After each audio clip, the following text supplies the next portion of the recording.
Hello, Buff fans. Troy and I are back with another episode of the CU Sports Report podcast. The football season's over. It went by so fast, and I'm sad. But it's not over yet. There's a bowl game, and it's looking like the Buffs are going to be playing in the Alamo Bowl, which I've never done before, but I feel like I would like to go in San Diego. Despite my preferences, there is going to be a bowl game. Shador and Travis are going to be playing in that bowl game, and we'll see everyone play one last time, all the stars on the roster before they go off to either the NFL draft or graduate wherever they go. They were celebrated on Senior Day in a absolute rout against Oklahoma State, which we knew was a bad team, but oh my God, they looked so. Oklahoma State looked terrible last Saturday, and Colorado shut them out 52-0 and really left the regular season on a high note and a lot of accolades. Travis, of course, is up for the Heisman and a variety of other awards. And Shador Sanders won the Johnny Unitas Quarterback Award. I don't know. Sorry, that's not the way it sounded. But so he's the first quarterback in CU history to win that award. And overall, this has really been a very historic season, and we'll get into that. There's some hoops over the past week. You went to the Pacific game. Tadwell wasn't happy after that game, but they did win. There's you got to be patient with that team. Women's played Louisville in a close loss, and they also played Texas Tech, and they were able to beat them as well. So, a lot to get into. And of course, yesterday was signing day. Not too many surprises. They were Nathaniel Wosu Batang committed to Michigan. It was between CU and Michigan, and CU probably Michigan probably shut out quite a bag to get him. Colorado could have used a linebacker. Nikhai Hill-Greed and Levante Bentley are graduating, and it's interesting to see how things will shape up. I know they're going to be working a lot in the portal, but when it comes to the freshman class, Coach Prime said if they pick up freshmen, they want them to play, and we did see a lot of freshmen this year make an impact, like Michael Welch, Draylon Miller, Cash Cleveland, Jordan Seaton, of course. There was a lot of contributors in that freshman class. Sorry, my phone is popping off. Group chat this morning. Good morning from all the ladies being my friends. Colorado signed 14 prospects. There are one 5-star in Julian Lewis, 4 4-stars, and 9 3-stars. Alex Graham, who was committed to Colorado for a lengthy amount of time, flipped to USC. And overall, it's pretty predictable. At least everyone on the commitment list except Alex Graham signed with the Buffs. And it is going to be another very talented recruiting class that Colorado's bringing in. It's the fourth 5th-star that Deion Sanders has signed in his tenure as a head coach, including Travis Hunter at Jackson State. And who knows? I mean, I think when you look at the quarterback position, and we'll see I feel like it can be a battle. Like Julian Lewis is young and he does have an opportunity to have the starting position. But in the back of my mind, I feel like, oh my God, I'm sorry. Whoa. The ladies this morning, they have a lot to say. I feel like they might potentially pick up a quarterback in the transfer portal now. I feel like that might be in the cards for them. Even though Julian Lewis is a really talented quarterback, that opportunity is open. But something is telling me there might be they might pick up a quarterback in the transfer portal. Do you think that, or do you think Lewis is going to have starting role next year? That would be the smart move, right? Grabbing somebody from the portal, bringing somebody in at the very least to just have some competition in that room. I don't think that, and this is nothing about Julian. This is just about in general bringing in a young quarterback, a really young quarterback who's not only a freshman but is a reclassified freshman, bringing him in and just throwing him out there with and just granting him the starting job, I don't think is the best way to go about it, no matter how good he is. I think that, making him earn that spot against a veteran guy who has played at this level before, and if Juju beats him out, then and Juju's the man for the job, then great, you can roll him out there. But I think that just to give yourself to get the most out of that room next season, I think that bringing in a portal guy is the smart way to go. Obviously, we don't really know entirely what that market is going to look like right now. I know Jackson Arnold's in the portal, Connor Wegman's in the portal. we'll see what happens around the country with some of the rest of these guys. There's a lot of coaching changes going on right now. But I do think that bringing in a veteran presence at that spot would be the wise thing to do. Yeah, I agree. When it comes to freshmen, I wrote about this yesterday. Some guys in this incoming 2025 class that I think are actually going to make an impact in their first year. I think we saw, as I mentioned, there's a few guys this year from that are true freshmen that really contributed a lot this year. I think Quanell Farrakhan Jr., four-star, and Adrian Wilson. When it comes to like the wide receivers, I feel like that is the best opportunity for a freshman to really make their mark. I mean, we saw Marion Miller last season. We were like, wow, this guy's going to be good. And of course, we were missing him this year and missing him for the end of last year, two really devastating injuries. But I think with Jimmy Horn, Will Shepard, LaJonte, and Travis, like those are all going to be departures. There's a lot of room for Colorado to really develop this young talent, get them more integrated into the offense. And I feel like these two guys, being four stars, really talented prospects out of Texas, are going to be helpful pieces in getting that wide receiver room where they want it to be. And of course, there's going to be some pickups in the portal as well, as I've said about 20,000 times. I mean, this freshman class can't carry can't carry the entirety of the load, but I really like what they brought in terms of what the future holds for them, the development. These are guys that, hopefully they'll get the experience they want at Colorado and stay there 4 years, develop in the program, and those start. I feel like we've seen it throughout these past 2 years with Coach Prime. These are just building blocks on trying to get this program to a playoff caliber program, national championship caliber program, and with Julian Lewis kind of holding the torch there. London Merritt, Carday Smith, Alexander McPherson, they all committed on Thanksgiving. It was a very eventful day there. Someone else committed. I forgot. Who was the fourth one that committed on? Gibson, right? Yes, Quentin Gibson. He also committed on Thanksgiving. And it's a good way to end my Thanksgiving, that's for sure. I was sitting and I was like, oh, wow, here comes everyone. And they all signed with Colorado, and a very productive day. Nothing too out of pocket. Not as crazy as prior for head coach Deion Sanders' first year. It was a Um, mellow signing day. It was yeah, that was that. We always expect something, maybe a little bit surprises, but everything we kind of anticipated this year, and I think this is a class they've kind of secured, and well, of course they've secured it, but I don't know if anyone else will be kind of on their way with signing day and everyone making it official. Winston Watkins, he was also kind of eyeing Colorado a bit, not too much, but he also went to Old Miss. So yeah, excited to see what these guys can provide for the future.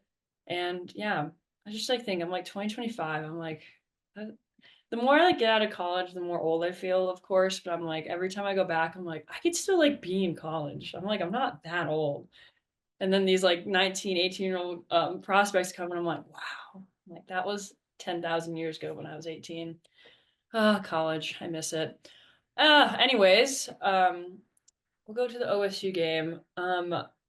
Yeah, we were in the press box and we thought Utah was bad, but oh man, this was a whole new level of wow, this team has, I mean, they had nothing to play for. I get it, but there were just some moments. It's like, wow, like where'd Ollie Gordon go? Why aren't they not using him? He was completely removed from the game. He only had 4 carries for 10 yards. Their offense couldn't move the ball at all. 10 first downs, 147 total yards, 77 passing yards, 70 um, 70 rushing yards, and they brought Alan Bowman in.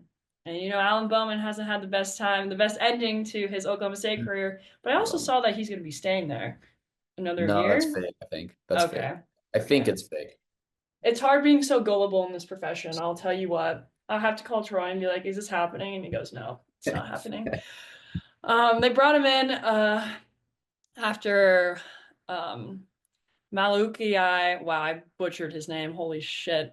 Smith threw for 11 of 29 for 70 yards and 2 interceptions. It just wasn't It just wasn't Oklahoma State's day. Meanwhile, Colorado was doing everything they possibly could want to do against this offense and their defense. LeJontay Western, 175 yards, 2 touchdowns.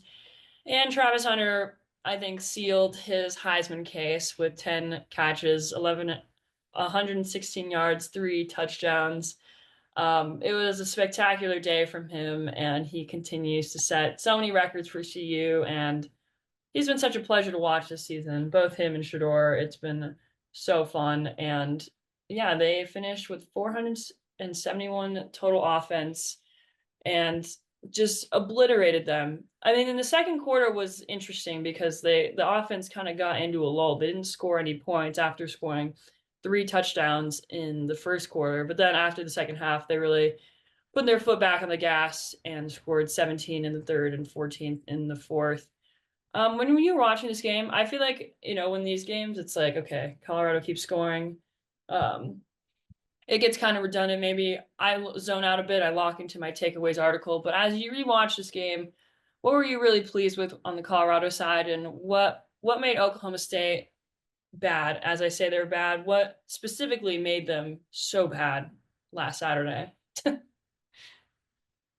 Man, when you have a team that, we knew was struggling coming in and then they have also quit, that's what it looks like, to put it bluntly. I think that they might as well have held up a big sign on the sideline that said, "We missed Thanksgiving for this." Like, we had to travel out of Thanksgiving for this. They were terrible. There was just such a lack of. I'll get to see you in a second because there was some good things. There was just such a lack of like organization and attention to detail, and it just felt like that Oklahoma State was just going through the motions the whole time. There were so many times where like quarterback and the running back are going the wrong way, or you're like, oh, this play was supposed to be a run, and now I didn't hand the ball off, or like, it's a lot of broken plays, and it was just a mess. You mentioned the 10 first downs. 6 of them were on the last drive when Bowman came in the game. They had 4 first downs in the whole game before that, before there was 5 minutes left. They brought Bowman in. I don't really understand what the whole plan there was after they benched him on his senior day, which, despite having nothing to play for, that didn't make sense. They were just, yeah, it was rough, man. They were a rough watch. I did think CU played, obviously CU played well. You don't beat any college team 52-0 without playing well for the most part. I thought the secondary was really good for CU. Shout out to DJ McKinney showing out against his old team. One of his best games of the year. He was targeted 10 times in coverage, which is a lot. Only allowed 3 catches, had a PBU, had the pick six, which was not the most difficult pick six of all time, but it is one in the house for DJ McKinney. Mm-hmm. I talked about Carter Stoutmire struggling badly against Kansas. He played really, really well in this game. So that was really nice to see him bounce back. He quietly passed Colton Hood on the depth chart. Stoutmire was out there for almost every snap, and Colton Hood went back to being the dime corner. But Stoutmire, 7 targets in coverage, only allowed 3 catches, had 2 PBUs, had that forced fumble early in the game, while CU was kind of getting out to a big lead early on. You talked about the second quarter, which the offense in the second quarter was so nasty, man. It was so bad. And look, we will, I'm sure, at some point do a full draft thing with all of these guys, but the sacks that Shador took in this game were just terrible, man. I just don't understand some of them. I just don't understand. There was one drive in the second quarter where CU got the ball across midfield at like the 45-yard line or something. 2nd and 10, Shador has Travis Hunter just on a crossing route, like basically at the line of scrimmage, coming right over the ball, wide open. There's nobody there. And with what Travis can do after the catch, he's getting at least 10 yards, if not more than that. And Shador just doesn't throw it to him and takes a 15-yard sack, and it's a 3-and-out. On the next drive is the one that everybody was kind of talking about. He hits Isaiah Harge for the big gain. They get down 1st and goal at the 10. First down, they try to run the little sprint left with the slide route to LeJohntay Wester that they really like. Oklahoma State covers it up pretty well at first, but the design of the play gets you out of the pocket. All you have to do is launch the ball out of bounds and it's incomplete and it's 2nd and 10. Let's move on to the next play. And for no reason, Shador just eats a sack. 2nd down, protection breakdown, another sack. And then 3rd down, he takes another sack. And now you're out of field goal range on 4th and goal, which should just never under any they with CU's kicking situation, there's no way that you can take a sack on 3rd and goal at the 25-yard line. You just can't. You got to throw the ball away. I'm surprised that they even called aggressive play. Like just run the ball or run a screen and have Mata kick it. But to take a sack and then have to throw basically a Hail Mary in the middle of the second quarter on 4th and goal, that was bad. He played a good game as a passer. Just the second quarter, some of the sacks in the second quarter, I was like, man, it just felt like the whole offense, from Shermer to Shador to everybody, the offensive line, the receivers, everybody just kind of like checked out in the second. Mm-hmm. And they played well in the second half. They got it back on track, but that was one thing I was like, man, that was rough. I did want to shout out LeJohntay Wester because he is not going to be here next year, and I can't say enough about how good of a football player this guy is. I don't know where he's going to get drafted, probably day 3 somewhere because of his size. We'll see how well he tests and such things. And again, we'll get into this at a later date, but he's just such a reliable slot receiver. Shador targeted him 11 times in this game and he caught 11 balls, 100%. Was a beast on 3rd down. He had 6 receiving first downs. Beating man coverage, beating zone coverage. He's just such a smart player. His first touchdown, CU's down inside the 10. They run mesh, which is a Pat Shurmur red zone staple. And Oklahoma State's in zone, which is good. They're zoning this off. So Oklahoma State's in a good call for this. And Wester takes the shallow cross and instead of just running his route straight across the field like it's drawn on the card, he bends it back behind the linebackers into the corner of the end zone, and he's wide open, and Shador extends the play and finds him for the touchdown. And then the second touchdown, he destroys man coverage on an out route, breaks a tackle, and is gone up the sideline.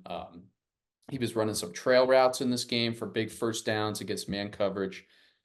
He just a really, really good player, and they are really going to miss him. He will be one of the most heavily missed guys on this roster because he takes so much pressure off of the operation on offense, and he was really, really good in this game.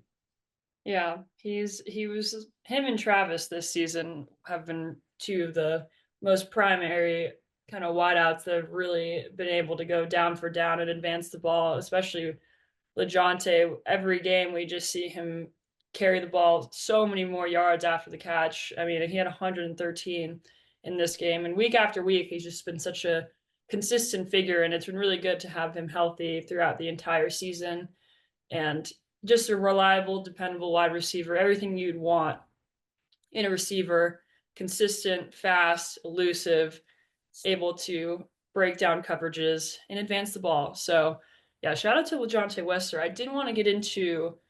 I have a feeling I know who you're gonna say. I wonder if I think I know who you're gonna say, but I want to talk about like a player, a breakout player that really surprised you this season, and someone you're like, okay, he had a fantastic season. Other than the stars we usually talk about, either on offense or defense.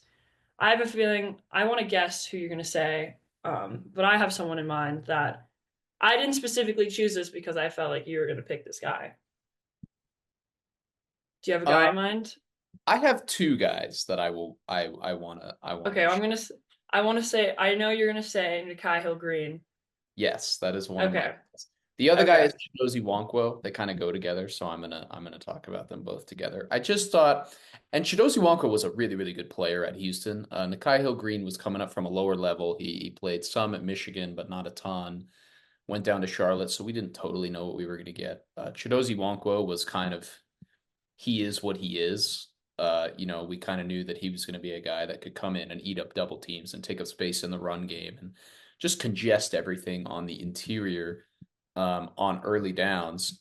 And that's exactly what he did. But to see the impact that that had and how much easier that made everybody else's life on this defense, I've talked about this plenty of times on this pod. But he was such an unsung hero for the run defense that kept them in a lot of games. It kept them in the Texas Tech game. It kept them in all kinds of these. It kept them in, the Baylor game that helped. So that popped up over and over and over this season. And then Nakai Hill Green is just a beast, man.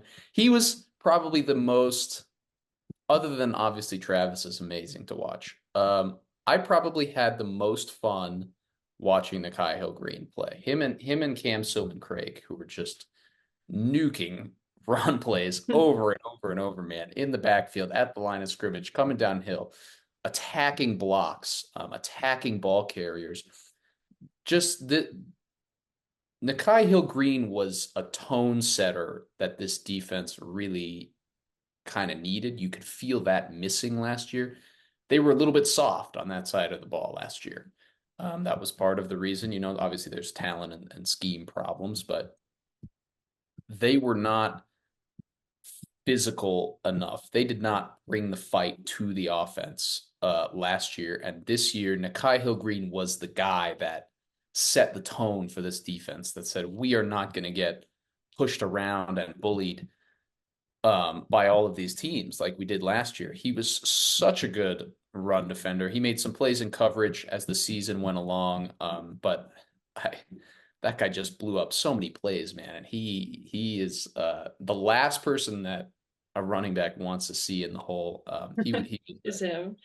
He was a blast to watch, really. Yeah, I feel like game after game we're like, oh my god, did you see what Nakai just did? I was like, how many times did we go, ow? Yeah.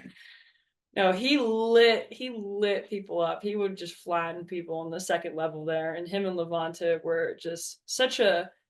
I feel like sometimes maybe linebackers get lost in the defense, Yes. but you knew them two together were such a staple and predominant force that teams really had to, operate around, operate against, and they were really, really hard to stop. And I think with the veteran talent that Levante brought, and I think the power that Nakai Hill Green brought in tandem, it's like they were just such a explosive duo that really brought a new, like you said, tone and sense to this defensive physicality that they didn't really have last year. Two guys that I want to talk about. I think we all knew how good this guy was going to be going into the season, but BJ Green was just phenomenal this year. I mean, he finished with 7.5 sacks. He led the team in sacks, and this was a guy that Coach Prime brought him here to do exactly that: get into the backfield, disrupt plays, stop the run, and he checked all the boxes that Colorado needed him to check off. I mean, he had maybe a little slow start at the beginning of the year, but then he really grew into this defense and became one of the leaders and a really fun edge rusher. That was another guy we'd say, ow, did you see what BJ Green just did? Just flattening people, getting to the quarterback, and providing this defense once again that they didn't have last year, a presence in the backfield, allowing generating more sacks, and just um, a defensive line that we didn't really know what was going to look like with Robert Livingston with a secondary expertise coming from the Bengals.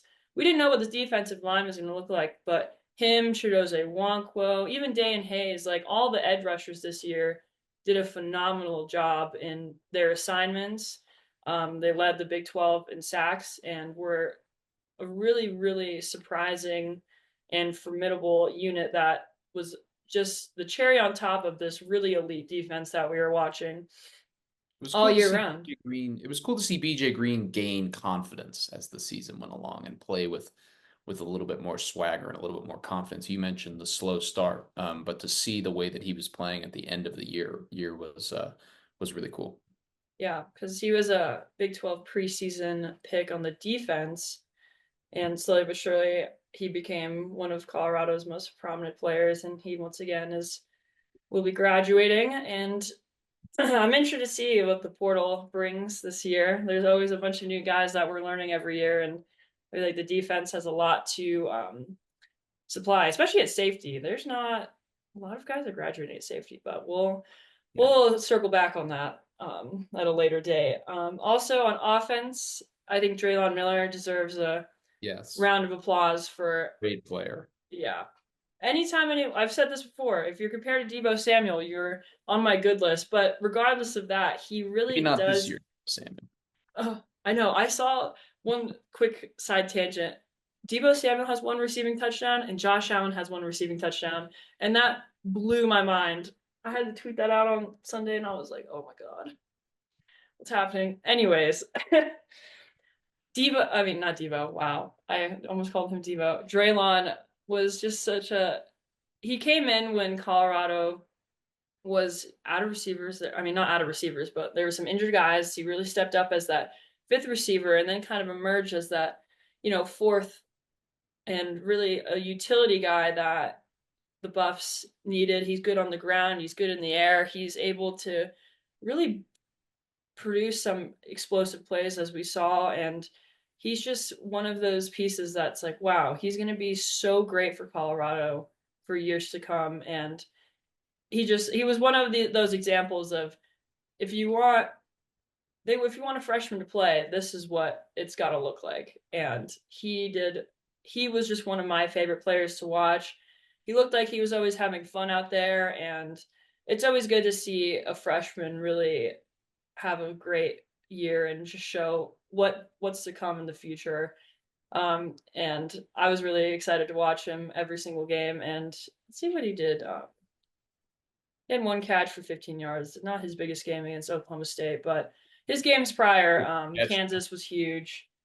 He's going to be so good for Colorado for years to come, and he had a great season this year. And yeah, really liked him moving forward. Um, I guess so I keep just reflection and reminiscing here, but we'll go last thing about football since football season's over. It just goes by so fast. I'm like, damn, like, what am I gonna do? Like, I like lose a part of myself once the football season's over. I know the NFL is still going on, but college football just like hits different. I'm so excited for this weekend though to watch all the conference championships. Colorado was this close, but maybe not that close because Houston is just not a good team, and Houston blew it, and Colorado is not in the Big 12 championship, and It was a it perfect was like tough. it was a independent of what we needed to happen for CU. It was a perfect 8:15 p.m. like kickoff. Like what was going on in this game the whole time. It was like, really? Like this is what we're doing in this game? Oh man, it was they had it and then they didn't, and that was basically the whole game. I mean, 24-18, they were driving. BYU comes up, the quarterback drops the ball, fumbles it, and that's when I knew because I was preparing myself to book my flight to Dallas when on that play. I was like, okay, this is it. I'm like, this might happen. Oh, and it didn't, but it's okay. I'm not too mad about it, but I think all Buff fans are pretty disappointed because we'd like to see that. And the Big 12 has offered some of the craziest football. I think I saw this meme of like Kansas, and it's like, you just came here to fuck shit up, didn't you? And I was like, yeah, did. And Kansas really made this conference so much more interesting and these huge tie breaks. And now Arizona I State mean, and Iowa State are in the Big 12 championship while Colorado is it might be a BYU Colorado Alamo Bowl. We'll see. Do you know when bowl assignments go out? there some of them have leaked out this week, but it'll be Sunday at the latest. Okay. Shout out to former buff Jordan Tyson. My heart breaks for you. Oh yeah, There, that's Jordan Tyson. Top 10 in the country for those that have not been keeping up with Jordan Tyson. Top 10 in the country in receiving for Arizona State. He is out for the season after getting hurt. I think he has like almost 500 yards in their last 3 games. Um, yeah. Shout out Arizona State for so defying all the odds and going my from heart three and breaks. nine. My Yeah. heart breaks for former buff Jordan Tyson, who was the only shining light in 2022 on this team.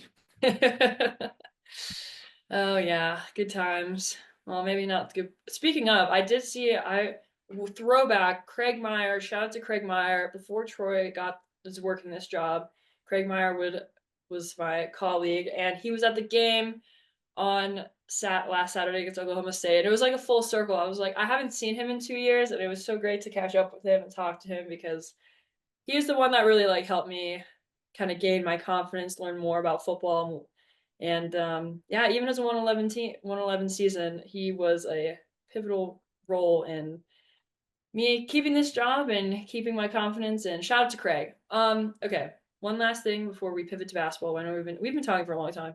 All right, favorite moment of the season. I'll go first. I think it's obvious. Well, second favorite moment was actually going to Nebraska, and the whole Nebraska experience was really fun, despite them losing. It was really fun.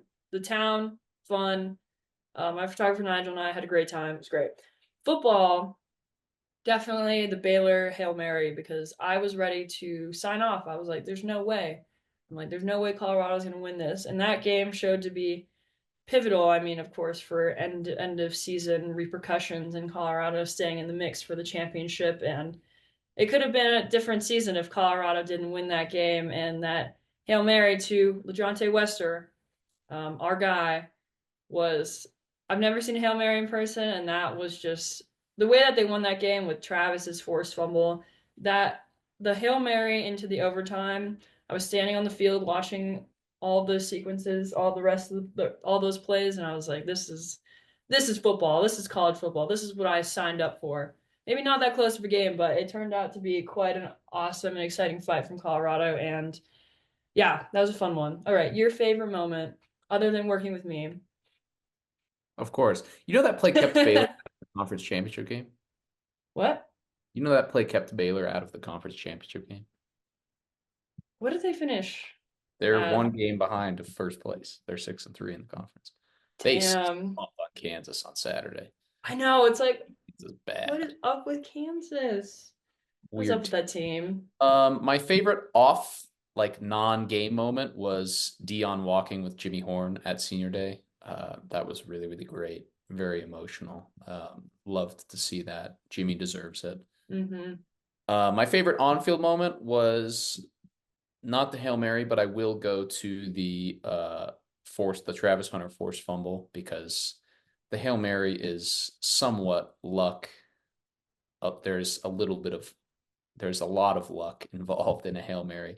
Travis Hunter, I love DBs and run support. Travis Hunter at the 1 yard line, helmet right on the football, balls out, was one of the most awesome plays considering the circumstances that I have ever seen. So good. That was amazing. His catch against North Dakota State also in the end zone, where he like was getting mugged and still caught that touchdown. That was great as well. But the Travis Hunter forced fumble was seriously like they say this is a game of inches, and that was an all-time CU football play right there.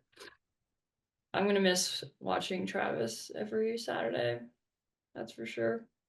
There's just some things that I mean, I've been working this job for 3 years, but I mean, even across college football, it's like you don't see that every day. You don't see that in decades. And Travis Hunter was really so fun to watch every Saturday. It's like, oh my God, did you just see Travis? Did you just see what he did? That was insane. Every time Travis had an insane play, it'd be all of us leaning back and looking at the TV to watch it again. Like, whoa. The last thing Travis Hunter ever did at Folsom Field was dunk on a corner in the end zone and hit the Heisman pose after scoring a touchdown. So I'm glad that he got to go out like that. Oh yeah.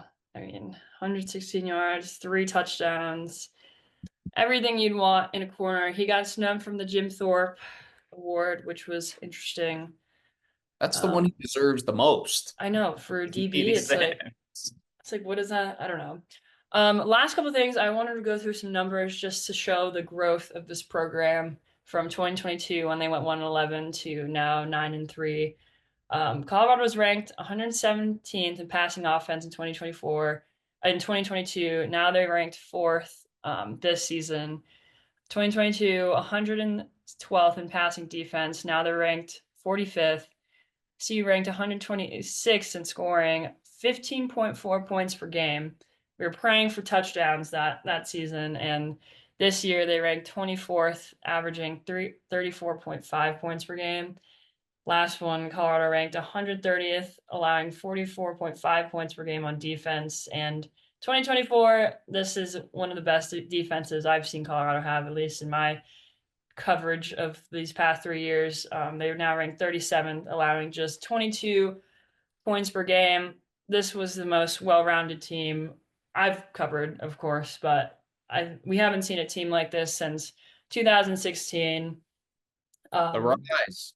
yeah, the rise, and there's a very bright future for Colorado, and I'm excited to see how everything develops and progresses, and where this program goes. Because in the Big 12, anything is possible. So, Yeah.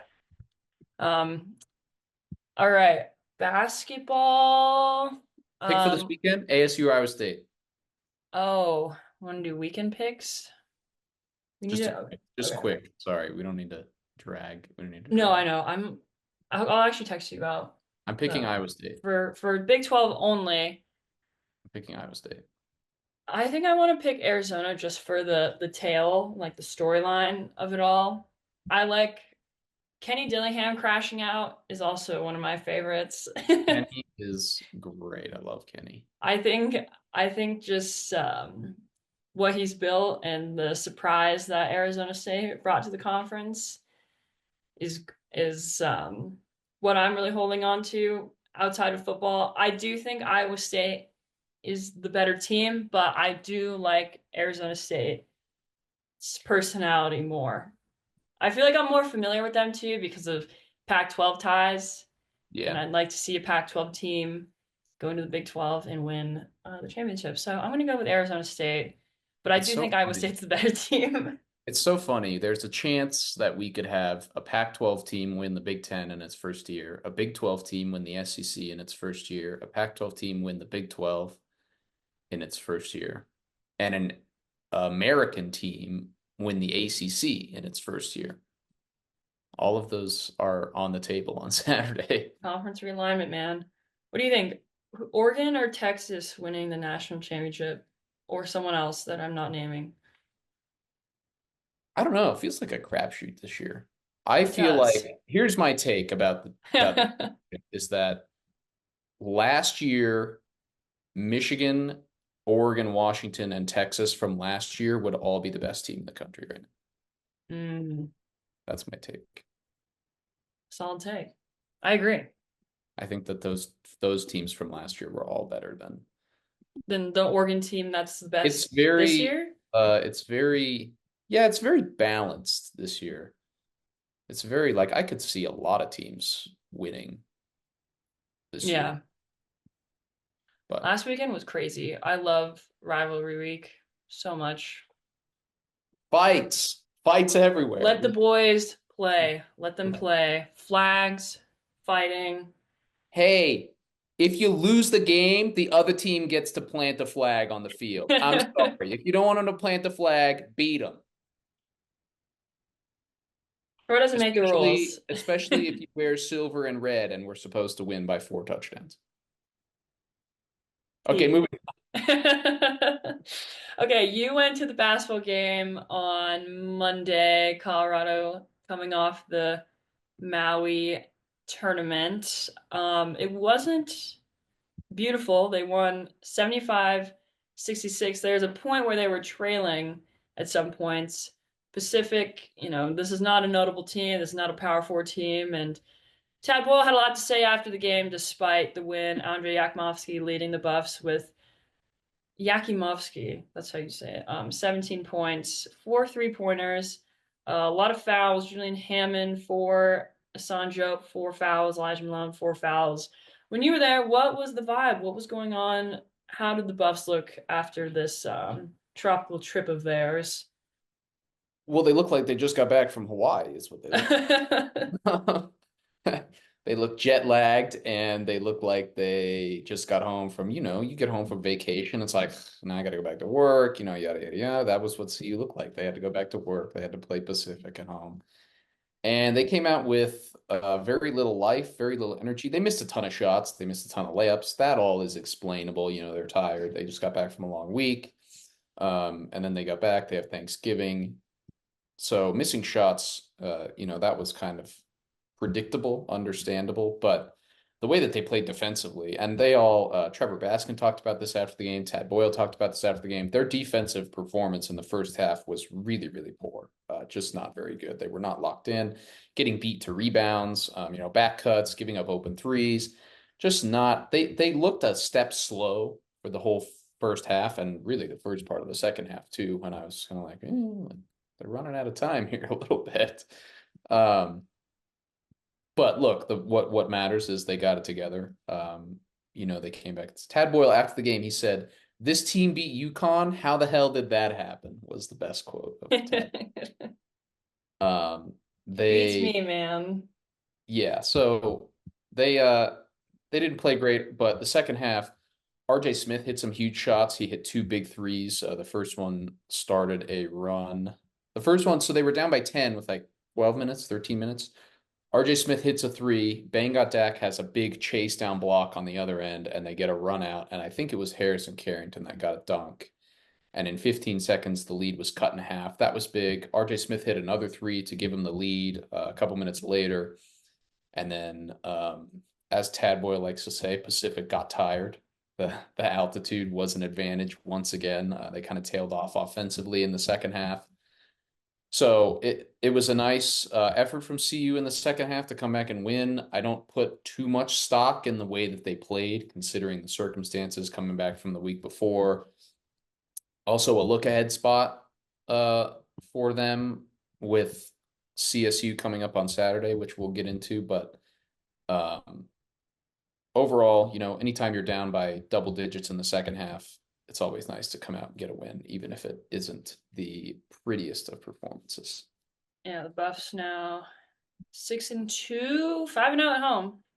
They haven't had really. I mean, UNC was their scariest, most intimidating opponent, but CSU, Mountain West teams, Mountain West college basketball, great. I was watching Fresno State and San Diego State last night. Anyways, rivalry game. Nick Clifford going back to his roots, I guess, his original stomping grounds, and Colorado State is a viable team this season. They've been see their record. I honestly haven't watched them. I'm trying to talk about them like I know They're an about interesting. them. They're 5-3. They kind Oh, of okay. they've kind of been they've shown the flashes of that you want to see from them, but they're not the consistency hasn't been there. Part of that is getting up for games. They lost a game against a really, really good Ole Miss team that's ranked. That team is going to be a tournament team most likely. They lost a game to a Washington team that still kind of has a lot of transfers. But they could be a factor in the tournament picture. And then they lost a game to, I think, UC Riverside at home in a game that they just did not get up for. So it's been up and down for Nico Medved, but they will be up for this one. I am very confident in that. Yeah, they were up certainly last year when Colorado had 3 draft picks on their roster. So yeah, that was a tough loss that they took in Fort Collins. So they're looking for revenge and looking to get back into the win column against the good old Rams. He's Troy will having be a at that heck. game, and I will be here working my other job. Nick is Anyways, Nick what? is averaging 19 points and 11 rebounds a game right now. Oh wow, good for him. That's Yeah, crazy. he's a heck of a player, man. He really is. Yeah, this is like his senior season, graduate, 5th year Former season. Buffs are former Buffs are balling out everywhere. Keyshawn Bartholomew's having a really good year for Oh Oregon. yeah. Number 12, Oregon. Oregon So really turned it around. I was like, wow, I was like, Oregon's ranked. Made that realization last night. they had a good week last week. They beat San Diego State. They beat Alabama. They beat somebody else. Texas A&M maybe was in that tournament. Don't quote me on that. Mm. Um, but they had a great week last week. Good comeback last night too. Women's basketball, they've had their one of their first ranked tests of the season playing number 24-25 Louisville at home. Close loss. Louisville won 79-71. Frida Foreman had a season high game, huge game from her, 25 points, 8 of 18 from the field, got to the free throw line, 7 of 10 from the free throw line, but Foul trouble was what really hurt Colorado in this one. Lior Garzon had 4 fouls and only 3 points in this one. She's usually kind of a double-digit contributor, at least in recent games. In this one, I feel like they really missed her in this one. Naimir Dew also fouled out. She had 10 points. That just wasn't. It was a close one. Colorado stayed in contention, but it was just the edge at the end of the game that allowed Louisville to outscore them 23-16 in the final quarter, and creating some separation there while Colorado was in some foul trouble and JR was trying to get that rotation right and playing well against a really talented Louisville team. They had four. Louisville finished with four double-digit scores, but it seems like that foul trouble was really the kicker in this one. While Colorado was staying, they had a shot in this game, and it's good that they showed that had the ability to beat them, but they just came up short with um, some tough mistakes there. While Louisville was able to get to the line, shot 17 of 23 from the line, Colorado 18 of 23. Really even game on both sides. I mean, Colorado shooting 50% from the field, Louisville 49.2, Buffs 5 3-pointers, Louisville 4 3-pointers. It's really what shook down at the end of the game that made Colorado just a little bit of a disadvantage in this one. When you see from the box score, what kind of really stood out to you and maybe made Colorado fumble the bag in this game? Yeah, I watched this game on Saturday. Really fun one. I was impressed with CU. I didn't know how they would kind of stack up against just a team that has a lot of talent and a lot of like power for bodies and power for like just pedigree. Obviously a ranked team. CU's got so many new pieces that you kind of don't know what to expect. And they were right there. They had a chance to win in the fourth quarter. You mentioned the foul trouble was bad. It was just the overall physicality kind of hurt CU. And we've talked about how this was going to be a problem, and it was in this game, and it will continue to be. And it results in foul trouble. Naimir Dew, you mentioned she fouled out only 25 minutes. Sarah Rose Smith, 4 fouls in 16 minutes. Lior Garzon, 4 fouls in 22 minutes. All those girls ideally will be playing more minutes than that, but you can't put them out there with all the fouls. It also showed up on the glass. +8 for Louisville on the boards in this one, 33-25. So that was a big factor. Louisville had 16 offensive rebounds, which was a really big kind of factor. Only 9 second chance points. So you did a good job defensively, but just struggling to finish possessions with a rebound. We've talked about the size, the lack of size.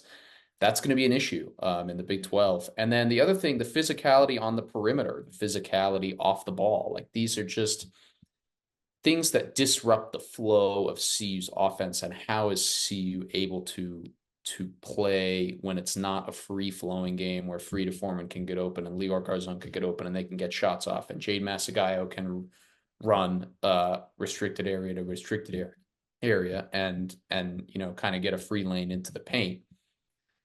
That hurt them in this game. They struggled. They turned the ball over 25 times.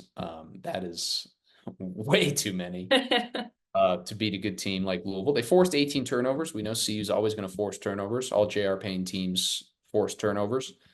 But I thought it was positive that they were able to kind of hang around despite that disadvantage. Obviously, Frida having a big day, like you mentioned, that helps. And they're probably going to need that from her in a lot of these games. That's going to be the most consistent source of offense. Kendall Wetta had 10 assists in this one too. She was sound as a playmaker. She also had 5 turnovers, which is not great, but it's also kind of what you're going to get when you have somebody playing so much point guard and handling the ball as much as she is. But it's a tough loss. Obviously, there's things that I just mentioned that can get corrected, that need to be corrected. But I did think that it was encouraging to see. We kind of talked about what is this team going to look like against another Power Four team, some of these pretty good teams. I don't think Louisville is like a top team, but they are a pretty good team. They are a tournament team firmly, and overall, for it being the first game against that type of opponent, I thought this was a good showing for Colorado. Definitely. We'll pivot over to Tennessee Tech. They were able to bounce back in this one. Only 15 turnovers after plenty turnovers against Louisville. One, two, three double-digit scores. Everyone was contributing in this game. A lot of minutes. I think J.R. Payne was able to get um, more players incorporated in this game as they slowly separated throughout the game. 91-75, 79 win against Tennessee Tech. And the Buffs sit 7-2 on the season, and their next opponent is Southern Utah at home. December 7th, which is this Saturday, doubleheader with women's at 1 p.m. and then the Buffs later in the evening. Well, the men's basketball later in the evening. Um, we'll be talking a lot more hoops now that football has kind of subsided. I am going to the Heisman ceremony. I'm very excited for that. And interested to see if Shador gets an invitation. But he will be there regardless. He's going to have a seat at the table with Travis. He told us that. So um, I don't know at the top of my head the last time there's been a program with two Heisman candidates. I have to look that up, but It is Baker Mayfield and Dede Westbrook in 2016, I think, thank 17. God you're here. This is a ball knower aficionado, knows everything, and has been such a great colleague. You're the best person to work with. You know so much, and I've had a great football season, and I've learned so much this season because you explain all these things, and then you move your hands like this, and I'm like, oh my God. We one day we'll sit down and watch film together and we'll really get into the nitty gritty because I would like to know a little bit more about the technicalities of it. But so far, Should stream that. I know I wish there was like a site. I know if you mentioned it, like there's a way to watch like NFL film, but there isn't a way to watch like Yeah, college film. college film's hard to do. Alas, maybe I should just start watching NFL film so I can learn a little more. And yeah, I'll be here for the foreseeable future. I mean, I'll probably be here next year. I don't know what I'm doing with my job. Still have two stable jobs. You're a great coworker, and I don't As know. are you. Oh, thanks. I think it's just been a fun season. It's Colorado wasn't projected to finish 11th in the conference, and they did much more. And that's always what you want out of college football, and that's what makes college athletics, both college basketball and football, so much fun and better than a professional team. I will say. I think college sports are elite, and they never get old. And this weekend is going to be fun to watch. Wait, one last one. UNLV or Boise State? Boise because it's at home. Blue turf Okay. is tough. Blue Yeah. turf aura. Yes. And Ashton Talk Genty, of like course. me to talk like a 14-year-old for 5 seconds. The blue turf has aura. Yeah, we'll be back. I don't know. I will maybe make this weekly thing. Troy and I will talk about it. But until then, thank We'll be you. We've back been next week. We'll be back. I'm okay. saying it Troy's right holding me now. accountable. I will. We will be back. Um and yeah, I'll do my maybe little Heisman preview. Okay, I'm gonna stop talking. I keep going into all these tangents of everything I want to say. That'll be all from us. We talked enough today, and we'll see you guys next time on the CU Sports Report podcast. Thank you for the wonderful season, and thank you for watching this. And I appreciate all your support, everyone. And I will talk to you all soon. Peace.